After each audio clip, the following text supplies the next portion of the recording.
Welcome to all. आज हम next topic start करेंगे सर्कुलर हेलिक्स। इसे राइट सर्कुलर हेलिक्स भी बोलते हैं। और सेकंड पार्ट में डिफ़ाइन करेंगे equation of right circular helix. सबसे पहले डिफ़ाइन करते हैं सर्कुलर हेलिक्स क्या होता है। सर्कुलर हेलिक्स के लिए सबसे पहले हमें हेलिक्स का पता होना चाहिए, और हेलिक्स के बारे में आपको प्रीवियस लेक्चर में बताया आपको। आज हम डिफ़ाइन करेंगे सर्कुलर हेलिक्स।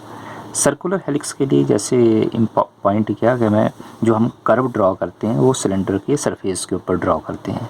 तो सिलेंडर के बारे में आपको ऑलरेडी बताया, और ये लोअर क्लासेस में भी आप टॉपिक है ये कि जब आप सिलेंडर की बात करते हैं तो सिलेंडर का जो अपर और लोअर पार्ट होता है वो कैसा होता है, सर्कल फॉर्म होता है वो। अगर अपर और लोअर पार्ट सर्कल है तो इसे सर्कुलर सिलेंडर भी बोलते हैं हम। और इस सर्कुलर सिलेंडर को और क्या बोलते हैं हम लोग, ये मैट्रिक में बताया ये लोअर क्लासेस में, इसे राइट सर्कुलर सिलेंडर भी बोलते हैं इसे। तो ये इम्पॉर्टेंट है पॉइंट ये।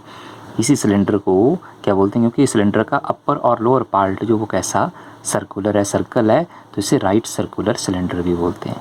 अब देखो सर्कुलर हेलिक्स कैसे डिफाइन करना।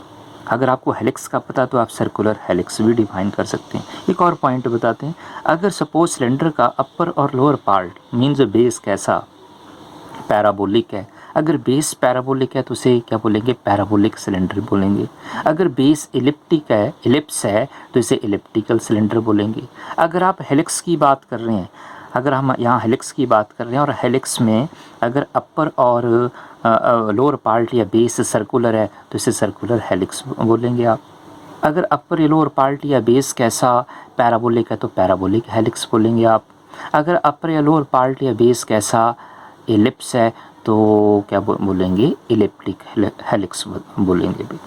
तो ये सब कुछ इम्पॉर्टेंट पॉइंट है, बेसिक पॉइंट है, और ये इम्पॉर्टेंट है।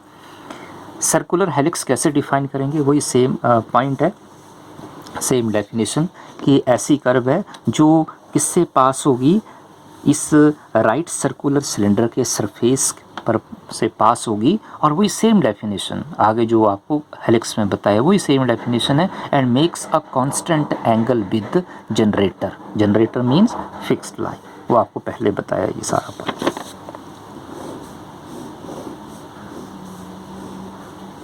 ये सिलेंडर है और ये क्या है, ये सिलेंडर की ये क्या, ये फिक्स्ड लाइन है।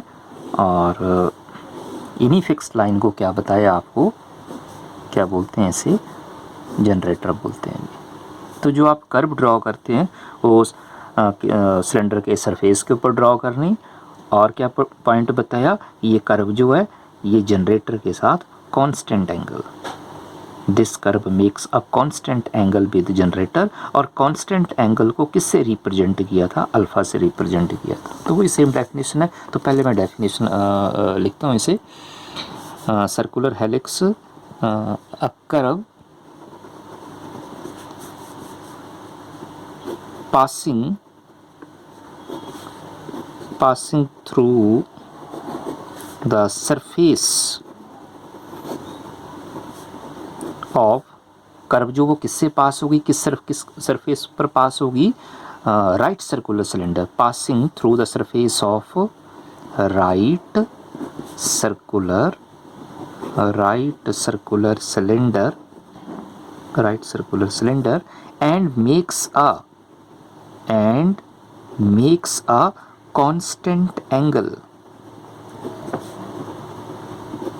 with fixed line। और फिक्स्ड लाइन को क्या बताया आपको, that fixed line are called generator of cylinder. तो ये मैं इस आगे लिख रहा हूँ, जनरेटर। फिक्स्ड लाइन को क्या बोलते हैं, जनरेटर बोलते हैं, जिनकी हेल्प से सिलेंडर को फॉर्म करते हैं। क्या डेफिनेशन बताई कि A curve passing through the surface of right circular cylinder, important right circular cylinder, and makes a constant angle with fixed line, और which is also called generator, is called circular helix. And it is also called, ये आपको पहले बता दिया कि circular helix को और क्या बोलते हैं, क्योंकि कर्व जो है वो कौन से सरफेस से पास होगी, सिलेंडर के सरफेस से। और सिलेंडर कैसा, ये राइट सर्कुलर, क्योंकि सिलेंडर का अपर और लोअर पार्ट कैसा, ये सर्कल है तो इसे सर्कुलर सिलेंडर बोलते हैं या राइट सर्कुलर सिलेंडर बोलते हैं। And this circular helix is it is also called right circular helix.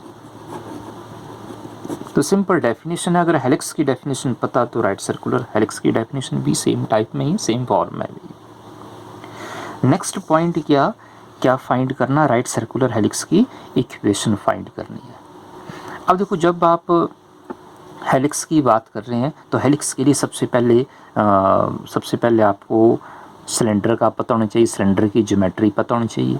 और सिलेंडर की ज्योमेट्री ये भी लोअर क्लासेस का टॉपिक है ये, कि जब आप सिलेंडर ड्रॉ करते हैं तो सिलेंडर के लिए हमें क्या करना पड़ता है, एक एक्सिस जो वो फिक्स्ड करनी पड़ती है, कंसिडर करनी पड़ती है। आउट ऑफ 3 एक्सिस हैं, 3 एक्सिस में एक एक्सिस फिक्स्ड कंसिडर करनी पड़ती है और उसी एक्सिस के अलोंग सिलेंडर फॉर्म करते हैं। तो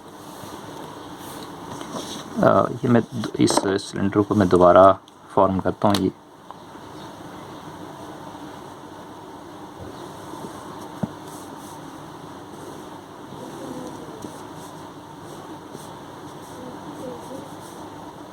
दिस इज अ सिलेंडर,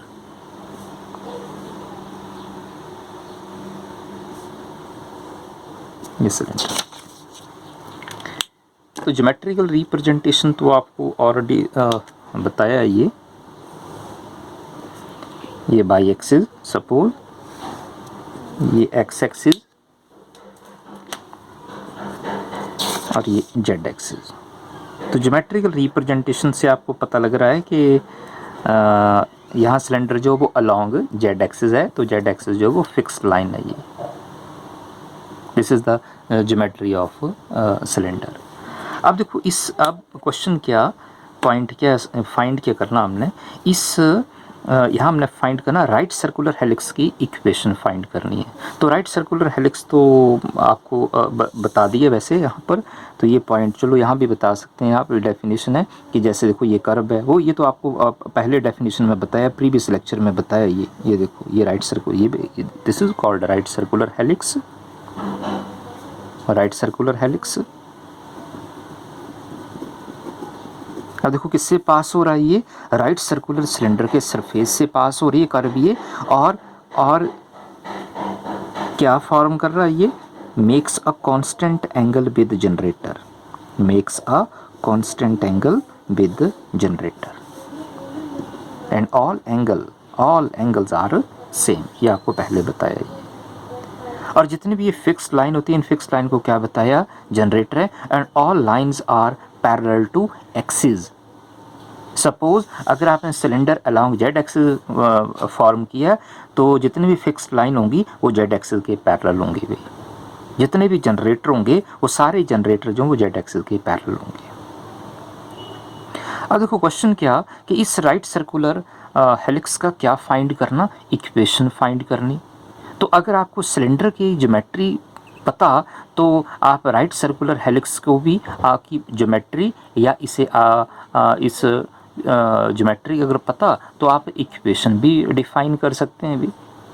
अब जैसे सिलेंडर का एक पॉइंट है कि सिलेंडर की ज्योमेट्री में लोअर क्लासेस में बताया ये कि जैसे सिलेंड्रिकल कोऑर्डिनेट फाइंड करने हो, सपोज सिलेंड्रिकल कोऑर्डिनेट, क्योंकि जब आप सिलेंडर कंसिडर करोगे तो आपको बताया उसके लिए एक एक्सिस तो कंसिडर करनी ही पड़ेगी। सपोज आपने सिलेंडर को अलोंग जेड एक्सिस फॉर्म किया तो क्योंकि सिलेंडर का अपर और लोअर पार्ट बेस कैसा होता है, सर्कुलर होता है ये। अब देखो सिलेंडर की ज्योमेट्री की हेल्प से, ज्योमेट्रिकल रिप्रेजेंटेशन की हेल्प से सबसे पहले हमें क्या फाइंड करना पड़ेगा, एक पॉइंट फाइंड करना पड़ेगा। तो क्या किया था, तो ये लोअर क्लासेस में पढ़ा होना कि स्पेस में क्या किया, एक पॉइंट कंसिडर करते थे P और उस पॉइंट का कोऑर्डिनेट सपोज कर लिया x, y, z। क्योंकि सिलेंडर का, क्योंकि आपने जैसे बताया यहाँ पर कि सिलेंडर को सिलेंडर फॉर्म किया आपने अलोंग जेड एक्सिस, तो जेड एक्सिस जो वो फिक्स्ड लाइन है, ये फिक्स्ड है ये जेड एक्सिस।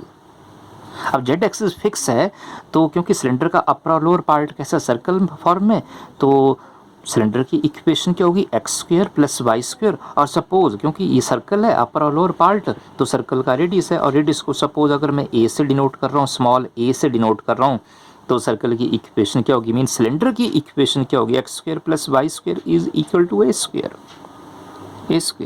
और जेड एक्सिस तो फिक्स्ड है ये।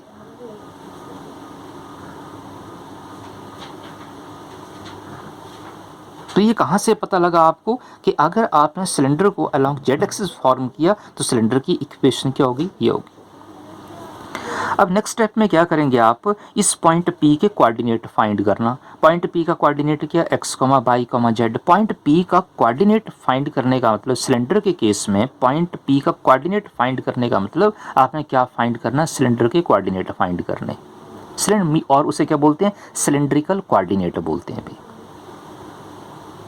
और ये कैसे फाइंड करने, तो ये आगे इस टॉपिक में बताएंगे, पर ये ऑलरेडी टॉपिक ये पढ़ा हुआ ये।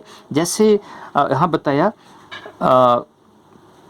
x की वैल्यू, जैसे x फाइंड करते थे तो x की वैल्यू क्या होती थी, क्या फाइंड करते थे, a cos थीटा। y क्या फाइंड करते थे, a sin theta. These are the cylindrical coordinate. And third coordinate remains same, क्योंकि थर्ड एक एक्सिस जो वो फिक्स्ड है। जिस एक्सिस के अलोंग सिलेंडर फॉर्म किया दैट एक्सिस भी फिक्स्ड मींस उस एक्सिस की डायरेक्शन फिक्स्ड है, वो लाइन फिक्स्ड है। ये देखो ये फिक्स्ड है, ये चेंज नहीं होगी। ये जेड जो वो जेड ही है, यहाँ पर इसे चेंज नहीं किया जा सकता। तो यहाँ आप वैल्यू किसकी फाइंड करते थे, एक्स और वाई। अगर सिलेंडर आपने अलोंग एक्स एक्सिस फॉर्म किया है तो आप वाई और जेड की वैल्यू फाइंड करोगे। अगर आपने सिलेंडर बाई एक्सिस के अलोंग फाइंड किया तो आप एक्स और जेड की वैल्यू फाइंड करोगे। These are the cylindrical coordinate. जैसे देखो फर्स्ट पॉइंट एक्स की वैल्यू क्या फाइंड करते थे, ए कॉस थीटा। बाई क्या आया, A sine theta. And third coordinate remains same, unchanged, because this axis भी फिक्स्ड। ये एक्सिस जो वो फिक्स्ड है ये। अब आपको बताया भी, अगर आप स्पेस कर्व की अगर आपको डेफिनेशन पता तो यहाँ से आप इक्वेशन भी डिफाइन कर सकते हैं। कैसे, जैसे आपको पता है कि एक्स वाई जेड, क्योंकि डिफरेंशियल ज्योमेट्री का फर्स्ट टॉपिक ही है space curve. X Y Z जो वो किसके कंपोनेंट होते हैं, ये पोजीशन वेक्टर के कंपोनेंट होते हैं। तो इसे आप ऐसे डिफाइन कर सकते हैं, ये आपको बताया, क्योंकि पोजीशन वेक्टर को आर से डिनोट करते हैं। तो इसे आपको बताया, ऐसे लिखेंगे x I plus Y J, vector form में प्लस जेड के वेक्टर फॉर्म में लिखना तो लिख सकते हैं आप इसे, या इसे डायरेक्ट लिख दो, R is equal to X I plus Y J plus Z K. ऐसे भी रिप्रेजेंट किया जा सकता है। आर इज इक्वल टू अब एक और पॉइंट बताया था, इंपॉर्टेंट है, कि जब आप स्पेस में कर्व डिफाइन करते हैं तो उस कर्व को पैरामीट्रिक फॉर्म में रिप्रेजेंट करते हैं। अब पैरामीट्रिक फॉर्म में रिप्रेजेंट करना तो फिर आप इसे, आपको क्या बताया था कि इसे कैसे लिखना, R is equal to X of T, parameter को टी से डिनोट किया था, X T of I plus Y T of J plus Z of T K. x by z, all three variable depends on same parameter। और इसे ऐसे भी represent किया, बताया था आपको कि इसे ऐसे भी लिख सकते हैं, r is equal to R of T. ये तो हमें पता कि एक्स वाई जेड जो वो किसके कंपोनेंट है, आर के कंपोनेंट है, और एक्स वाई जेड जो वो किसके ऊपर डिपेंड कर रहा है, टी के ऊपर डिपेंड कर रहा है। तो इसका मतलब आर भी टी के ऊपर डिपेंड होगा। And this r is equal to r of t defines space curve, and this is also called equation। और ये जो इसे and r is equal to r of t is also called equation of curve in space। तो अगर ये point पता आपको तो आप राइट सर्कुलर हेलिक्स की भी आप इक्वेशन फाइंड कर सकते हैं। और इक्वेशन के लिए आपको क्या करना पड़ेगा, सबसे पहले आपको क्या करना पड़ेगा, एक पॉइंट कंसिडर करना पड़ेगा, उस पॉइंट के कोऑर्डिनेट फाइंड करने पड़ेंगे।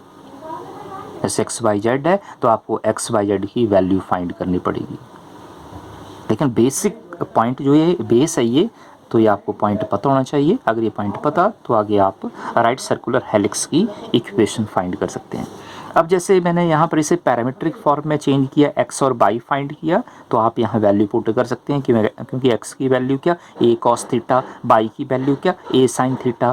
क्योंकि सिलेंड्रिकल में सिलेंडर के केस में एक एक्सिस फिक्स्ड होती है, तो यहाँ जेड एक्सिस फिक्स है, तो जेड तो एज इट इज़ रहेगा, जेड की वैल्यू जो वो जेड ही रहेगी। अब देखो राइट सर्कुलर हेलिक्स में इस पॉइंट की हेल्प से राइट सर्कुलर हेलिक्स की इक्वेशन कैसे फाइंड करेंगे, तो ये इंपॉर्टेंट है पॉइंट। सबसे पहले क्या करना पड़ेगा आपको, एक स्पेस में एक पॉइंट कंसिडर करना पड़ेगा, तो पॉइंट कंसिडर करेंगे। अब इक्वेशन फाइंड करनी है राइट सर्कुलर हेलिक्स की, और हेलिक्स क्या होती है, कर्व है। तो इसका मतलब पॉइंट जो आप कंसिडर करोगे वो कहाँ कंसिडर करोगे, कर्व के ऊपर। कर्व के ऊपर मीन्स हेलिक्स के ऊपर कंसिडर करना, तो ये इंपॉर्टेंट है पॉइंट, ये ध्यान रखना इसमें। जैसे देखो ये मैं कंसिडर करता हूँ, सबसे पहले मैं हेलिक्स ड्रॉ करता हूँ। तो देखो suppose this is a helix. जैसे आपको पता है कि हेलिक्स जो वो स्ट्रेट लाइन है, तो हेलिक्स कैसी होती है, कैसी कर्व होती है, कर्व्ड फॉर्म में होती है। तो देखो ये आ गया, this is called right circular helix. Right circular helix. तो पॉइंट जो आपने कंसिडर करना वो किसके ऊपर कंसिडर करोगे, कर्व के ऊपर, मींस राइट सर्कुलर हेलिक्स के ऊपर। तो देखो ये पॉइंट कंसिडर कर लिया P, और इस पॉइंट P का कोऑर्डिनेट कंसिडर कर लिया मैंने x, y, z। अब ये जो मैंने curve right circular helix means मैंने कर्व ड्रॉ की, ये कर्व ऐसे ड्रॉ करनी है कि कर्व का जो सेकंड पॉइंट है ना, सेकंड एंड पॉइंट जो है वो कहाँ टच होगा, वो इस पॉइंट पर, ध्यान रखना x एक्सिस पर, और इस पॉइंट को मैंने A से डिनोट कर दिया। क्योंकि राइट सर्कुलर हेलिक्स की इक्वेशन, और इक्वेशन फाइंड करने के लिए आपको मैंने बेसिक बता दिए पहले, उसके लिए क्या करना आपने, स्पेस में एक आप कर्व ड्रॉ करोगे, जिससे क्या बताया आपको, जिसे क्या बोलते हैं, राइट सर्कुलर हेलिक्स बोलते हैं। इस कर्व के ऊपर एक पॉइंट कंसिडर करना, और इस पॉइंट के क्या फाइंड करने, कोऑर्डिनेट। अगर आपको इस पॉइंट के कोऑर्डिनेट पता लग गए तो इक्वेशन डिफाइन हो गई।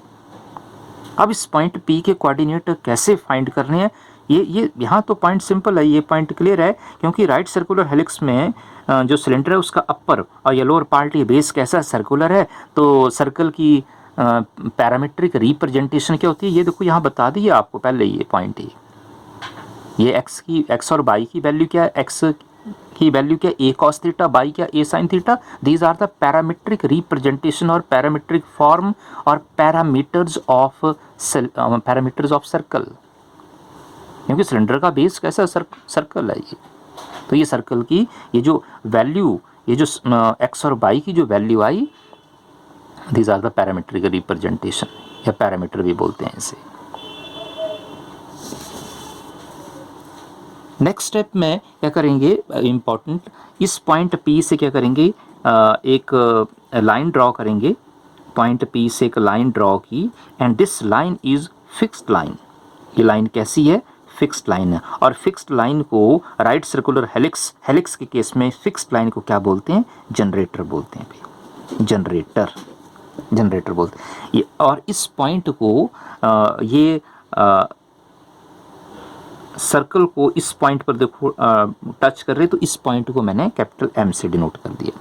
एंड दिस, इसे आप ऐसे भी डिफाइन कर सकते हैं कि ये पॉइंट M क्या, this point M is called foot of point P। ये जो पॉइंट M है, ये पॉइंट P का फुट पॉइंट है, ये ऐसे प्रोजेक्शन भी बोल सकते हैं आप।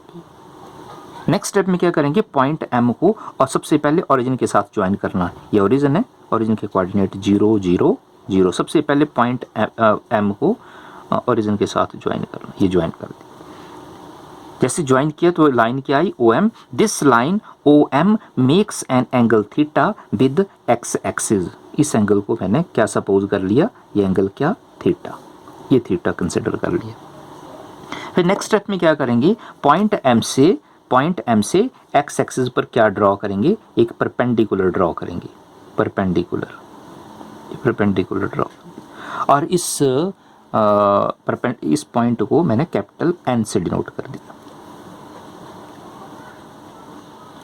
और ये जो राइट सर्कुलर हेलिक्स ड्रॉ किया, कर्व ड्रॉ किया है, इस आर्क की, इस कर्व की लेंथ को मैंने किससे रिप्रेजेंट किया, स्मॉल एस से। ये आपको पहले पता, आर्क लेंथ को एस से रिप्रेजेंट करते हैं, आर्क की लेंथ को एस से डिनोट करते हैं। और ये जो ए एम है, ये भी आर्क है, पर ये आर्क किसकी है, ये सर्कल की आर्क है ये। तो चलो अगर ये कोई पॉइंट आएगा आगे तो बताएंगे आपको। अब देखो राइट सर्कुलर हेलिक्स की इक्वेशन फाइंड करने के लिए क्या बताया, सबसे पहले क्या फाइंड करना आपने, ये जो स्पेस में एक पॉइंट कंसिडर किया, स्पेस में कहाँ कंसिडर किया, राइट सर्कुलर हेलिक्स पर कंसिडर किया, तो इस पॉइंट P का कोऑर्डिनेट फाइंड करना। अब इस पॉइंट P का कोऑर्डिनेट कैसे फाइंड करेंगे, तो जो यहाँ पर आपको पॉइंट बताए, ज्योमेट्रिकल रिप्रेजेंटेशन बताई, इन सारे पॉइंट को 1 बाय 1 डिफाइन करेंगे। सबसे पहले अगर आप चेक करेंगे बेस में, तो पॉइंट M से जैसे यहाँ बताया आपको परपेंडिकुलर ड्रॉ किया, MN परपेंडिकुलर ऑन OX, तो ये जो ONM है, this ONM is called right angle triangle. This is a right angle triangle. तो मैं ये राइट एंगल ट्राइंगल कंसिडर करता हूँ ये आगे, क्योंकि पॉइंट P के कोऑर्डिनेट फाइंड करने, x y और z ही वैल्यू फाइंड करनी है। तो x y z की वैल्यू कैसे फाइंड करनी है, तो यहाँ जैसे बताया कि ONM क्या, ये राइट एंगल ट्राइंगल है। तो मैं सबसे पहले राइट एंगल ट्राइंगल फॉर्म करता हूँ। अब एंगल है ये थीटा एंगल है, तो एंगल बेस के ऊपर, तो बेस क्या यहाँ पर ON, ये बेस है, ये बेस है, तो ये आ गया पॉइंट O के ऊपर एंगल ONM, और MN क्या है, ये परपेंडिकुलर, देखो MN परपेंडिकुलर, तो ये आ गया एंगल थीटा। अच्छा ON क्या, ये लाइन अलोंग x एक्सिस है, तो ये डिस्टेंस अलोंग x एक्सिस हुआ ON, तो ये ON है, तो मैं इसे x से डिनोट कर रहा हूँ। और ये MN क्या, परपेंडिकुलर है, तो ये MN अलोंग बाई एक्सिस है, तो ये देखो ये MN है, ये MN जो परपेंडिकुलर अलोंग बाई एक्सिस है, तो इसे मैं y से डिनोट कर रहा हूँ। और ये क्या OM है, तो O to M क्या, ये सर्कल का क्या रेडियस है, और सर्कल के रेडियस को मैं स्मॉल a से डिनोट कर रहा हूँ। किससे रिप्रेजेंट किया, ये स्मॉल a से, तो सर्कल के रेडियस को मैंने स्मॉल a से। फाइंड क्या करना है, यहाँ से पता लग रहा हो ना आपको, इस ज्योमेट्रिकल रिप्रेजेंटेशन से या इस राइट एंगल ट्राइंगल से पता लग रहा आपको क्या फाइंड होगा यहाँ से, x और y। ये आपको पहले बता दिया कि राइट सर्कुलर हेलिक्स की इक्वेशन के लिए क्या करोगे आप, इस पॉइंट P के कोऑर्डिनेट फाइंड करने, तो कोऑर्डिनेट क्या, x y और z, तो यहाँ से सबसे पहले क्या फाइंड होगा, x और y। और ये कैसे फाइंड करना, ये मैट्रिक लेवल का +1 का टॉपिक है, ये सिंपल है। In right angle triangle ONM, सबसे पहले x फाइंड करते हैं, तो बेस की रेशो किसके साथ, हाइपोटेन्यूज के साथ, ON over OM, base over hypotenuse is cos theta, angle theta cos theta. ON क्या, x, OM क्या, AX over A is cos theta over 1 cross multiply, तो इसे सॉल्व करेंगे, x की वैल्यू क्या आएगी, A cos थीटा। ये देखो x आ गया, ये आपको पहले बता दिया पॉइंट। x के बाद y फाइंड करेंगे, तो परपेंडिकुलर की रेशो किसके साथ, हाइपोटेन्यूज के साथ, तो परपेंडिकुलर क्या MN ओवर, और हाइपोटेन्यूज क्या OM, ये क्या होता है sign angle theta, sine theta. MN क्या, ये डिस्टेंस अलोंग y एक्सिस था, तो ये y है। OM क्या, रेडियस है सर्कल का, A है, साइन थीटा। सॉल्व करेंगे इसे आगे, नेक्स्ट स्टेप में सिंप्लीफाई करेंगे, क्रॉस मल्टीप्लाई, तो y की वैल्यू क्या आई, A साइन थीटा। ये देखो y भी आ गया, x भी आ गया, और y की वैल्यू भी आ गई। ये देखो पॉइंट P का कोऑर्डिनेट फाइंड करना, तो सबसे पहले ये देखो x फाइंड करना, x भी फाइंड कर लिया, y भी। अब x y के बाद थर्ड क्या फाइंड करना आपने, वैल्यू किसकी वैल्यू फाइंड करनी है, z फाइंड करना। तो ये आपको पता लग गया होना, x और y पता लग गया आपको। ये दीज आर द पैरामीट्रिक, ये सर्कल की पैरामीट्रिक रिप्रेजेंटेशन है, ये आपको देखो पहले बता दिया आपको, देखो ये फाइंड किया, ये जो x और y की वैल्यू फाइंड की है, these are the parametric representation, parametric form या पैरामीटर्स ऑफ सर्कल या सिलेंडर। अब देखो नेक्स्ट स्टेप में क्या फाइंड करेंगे, z फाइंड करेंगे। और z कैसे फाइंड करना, तो मैं आगे लिख रहा हूँ, now to find the value of z, now to find z। और z कैसे फाइंड करना, तो z फाइंड करने के लिए अब देखो एक और पॉइंट है इसमें, क्या किया, जैसे यहाँ बताया कि जब आप हेलिक्स में ड्रॉ करेंगे, मीन्स कर्व ड्रॉ करेंगे, तो कर्व जो है वो जनरेटर को के साथ कांस्टेंट एंगल फॉर्म करती है। तो ये जनरेटर है, ये फिक्स्ड लाइन है, ये फिक्स्ड लाइन है, और ये कर्व है, तो ये एंगल कंसिडर कर, और इस एंगल को मैंने किससे रिप्रेजेंट किया, अल्फा से। अब देखो थर्ड पॉइंट क्या फाइंड करना, जेड। तो जेड कहाँ से फाइंड करोगे, जेड फाइंड करना, अब जैसे अगर आप सेकंड पार्ट में कर्व चेक करोगे तो ये राइट एंगल ट्राइंगल नहीं, जैसे ए पॉइंट ए है ना, ये ए एम पी, ये राइट एंगल, ये ना तो ये ट्राइंगल है, ना तो इसे राइट एंगल ट्राइंगल, पर इसे सपोज करना, मैंने कंसिडर करना है इसे, क्योंकि ये जो कर्व ड्रॉ किए तो कर्व्ड फॉर्म में, पर जेड की वैल्यू फाइंड करने के लिए क्या करेंगे हम, ये जो कर्व है इसे सपोज करेंगे कि ये जो कर्व है ये एक सीधी लाइन है, ये स्ट्रेट लाइन है। तो जब आप इस कर्व को स्ट्रेट लाइन कंसिडर करेंगे तो ए एम पी जो वो क्या बन जाएगी, एक राइट एंगल ट्राइंगल बन जाएगी। तो इस राइट एंगल ट्राइंगल की हेल्प से हम थर्ड वैल्यू भी फाइंड करेंगे, कर सकते हैं आगे, मीन जेड फाइंड किया जा सकता है। तो फाइंड करते हैं, तो सबसे पहले मैं ट्राइंगल फॉर्म करता हूँ, ये जो सेकंड पार्ट में ट्राइंगल, ये जो पॉइंट है, ये देखो ये सामने लिखा पॉइंट, ये जो पॉइंट है, ये पॉइंट पी है, पॉइंट पी पर एंगल अल्फा, तो ये देखो ये एंगल अल्फा, ये पॉइंट एम और ये पॉइंट ए, एम पी, ये जो एम पी है दिस, ये फिक्स्ड लाइन है और fixed line along Z axis है, तो इसका मतलब ये, इसे आप जेड से डिनोट कर सकते हैं, this is distance along Z axis. और ए पी क्या, ये कर्व है, और कर्व, इस कर्व की लेंथ को किससे रिप्रेजेंट किया, एस से, तो ये S, A to P distance S से। फाइंड क्या करना, जेड फाइंड करना, तो देखो ये बेस हो गया, क्योंकि एंगल तो बेस पर बनेगा, ये बेस है, ये हाइपोटेन्यूज है, ये परपेंडिकुलर है, ये तो फाइंड कर सकते हैं, यहाँ से जेड की वैल्यू भी फाइंड की जा सकती है। तो फाइंड करते हैं, बेस ओवर हाइपोटेन्यूज, बेस है एम पी और हाइपोटेन्यूज क्या, A P, this is equal to cos, base over hypotenuse cos, और एंगल है alpha, cos alpha. M P क्या, एम टू पी डिस्टेंस, क्योंकि ये लाइन अलोंग जेड एक्सिस है, तो इस डिस्टेंस को जेड से, या इस लेंथ को जेड से डिनोट किया, जेड ओवर, और ए टू पी डिस्टेंस को एस से डिनोट किया, कॉस अल्फा। नेक्स्ट स्टेप में इसे सॉल्व करेंगे, over 1 cross multiply Z into 1 Z S into cos alpha, ये देखो जेड की वैल्यू भी आ गई, ये देखो जेड भी फाइंड हो गया।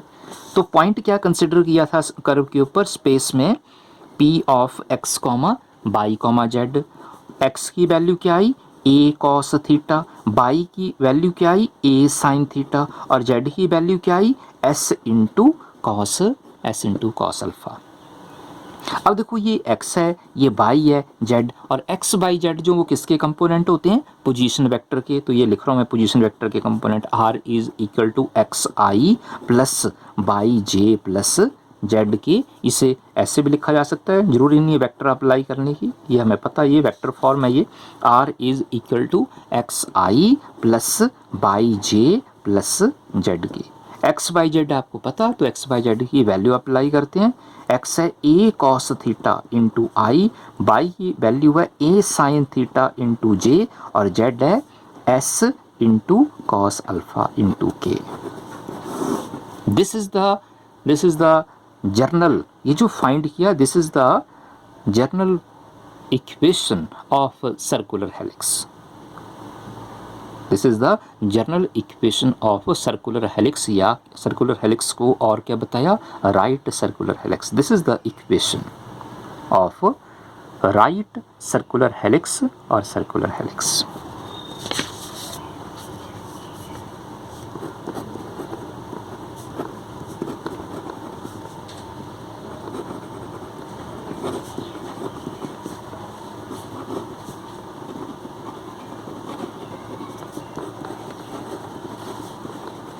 और right circular which is very important for further. ये इक्वेशन जो फाइंड की राइट सर्कुलर हेलिक्स की एंड और क्या बताया कैसी फॉर्म है, जनरल फॉर्म है, तो ये इंपॉर्टेंट है, आगे न्यूमेरिकल में अप्लाई करेंगे। इस रिजल्ट को, इस इक्वेशन को आगे भी एक्सटेंड कर सकते हैं। क्या एक्सटेंड कर सकते हैं? एक्स और वाई की वैल्यू चेंज नहीं हो, क्योंकि ये स्टैंडर्ड फॉर्म है, ये सर्कल की पैरामीट्रिक रिप्रेजेंटेशन है, तो फिर एक्सटेंड कैसे होगा रिजल्ट? ये जो z की वैल्यू है इसे आगे सॉल्व किया जा सकता है, इसे आगे सिंप्लीफाई कर सकते हैं भी। और इसे सिंप्लीफाई कैसे करेंगे? तो इस ये जो सेकंड पार्ट में राइट एंगल ट्राइंगल कंसिडर की है, इसी राइट एंगल ट्राइंगल से देखो सबसे पहले क्या फाइंड किया, कॉस फाइंड किया था। अब नेक्स्ट स्टेप में अब इसे आगे एक्सटेंड कैसे करना, देखो z की वैल्यू क्या क्या फाइंड की है, s इंटू कॉस अल्फा। तो इससे आगे कैसे क्या सॉल्व करेंगे, क्या फाइंड करेंगे, s r की लेंथ फाइंड करनी। अब इस r की लेंथ को कैसे फाइंड करेंगे? सिंपल पॉइंट है ये। इसे फाइंड करने के लिए क्या करेंगे, इस सेकंड पार्ट में जो राइट एंगल ट्राइंगल कंसिडर की, इस राइट एंगल ट्राइंगल में अब आप सबसे पहले क्या फाइंड किया था, कॉस। अब आप फाइंड करेंगे साइन। तो साइन के लिए आप रेशो कंसिडर करेंगे A M perpendicular over hypotenuse, A M over O P, ये लिखा आगे A M over A P, this is equal to sine alpha. A M A P, A to P distance है s, क्योंकि r की length को, curve की length को s से डिनोट किया, this is equal to sine alpha over 1 cross multiply, solve किए से s into sine alpha, this is equal to A M into 1, A M find क्या करना, s। तो s की वैल्यू क्या आई, A M over sine alpha, this is equal to A M 1 over sine is cosecant alpha. तो s की देखो value क्या आई, A M into cosecant alpha. s की देखो वैल्यू क्या आई, A M into cosecant alpha. Next step में क्या करोगे, ए एम फाइंड करना। तो ए एम कहाँ से फाइंड करना, देखो ये सिंपल पॉइंट है ये देखो ए एम। तो यहाँ मैंने बताया था कि ये ए एम क्या, ये आर्क है, ये आर्क किसकी है, सर्कल की आर्क है। तो इस आर्क, सर्कल की इस आर्क की ए एम मीन्स ये आर्क की लेंथ है, तो इस लेंथ को आप फाइंड कर सकते हैं। अब इस आर्क की लेंथ को कैसे फाइंड करना, तो ये +1 का टॉपिक है ये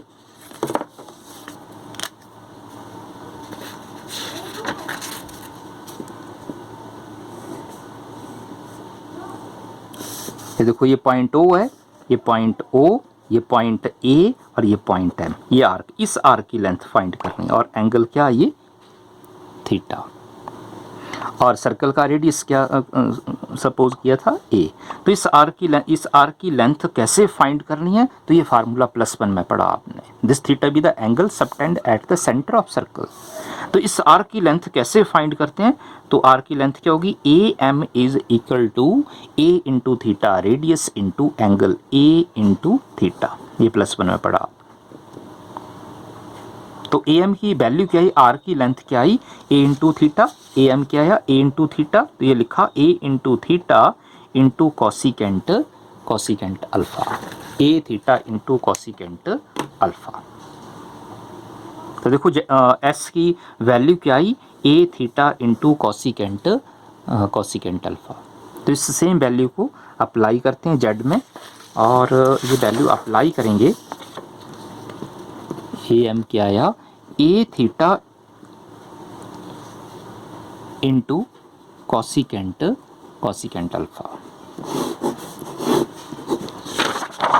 एस की वैल्यू क्या है, a theta into cosecant alpha. तो इस सेम वैल्यू को अप्लाई करते हैं जेड में, और जेड क्या, एस इंटू कॉस अल्फा, लिखा है जेड क्या, एस इंटू कॉस अल्फा, ये पहले फाइंड किया, तो यहाँ वैल्यू अप्लाई करते हैं। एस क्या, a theta into cosecant alpha into cos alpha, solve करते हैं इसे, a theta cosecant is 1 over sine into cos alpha, cos over sine, cot a theta into cot alpha. ये देखो जेड की देखो सेकंड वैल्यू भी आ गई। तो अब देखो पॉइंट पी का कोऑर्डिनेट क्या था, एक्स बाई जेड। एक्स की वैल्यू क्या थी, क्या फाइंड की थी, ए कॉस थीटा, बाई क्या, ए साइन थीटा, और जेड क्या फाइंड किया, ए थीटा इंटू कॉट अल्फा। ये एक्स है, ये वाई है, जेड। और ये आपको पहले पता कि अगर जैसे बताया कि अगर पॉइंट पी के कोऑर्डिनेट डिफाइन हो गए तो इक्वेशन भी डिफाइन हो गई, इक्वेशन भी फाइंड होगी, क्योंकि एक्स बाई जेड जो वो किसके कंपोनेंट है, पोजीशन वेक्टर के। ये आपको पहले बताया, X I plus Y J plus Z K, एक्स की value A cos theta into I, Y क्या A sine theta into J, और Z A theta into cot alpha into K. This is the another equation of right circular helix or circular helix, and this equation or this form is called standard form. This is the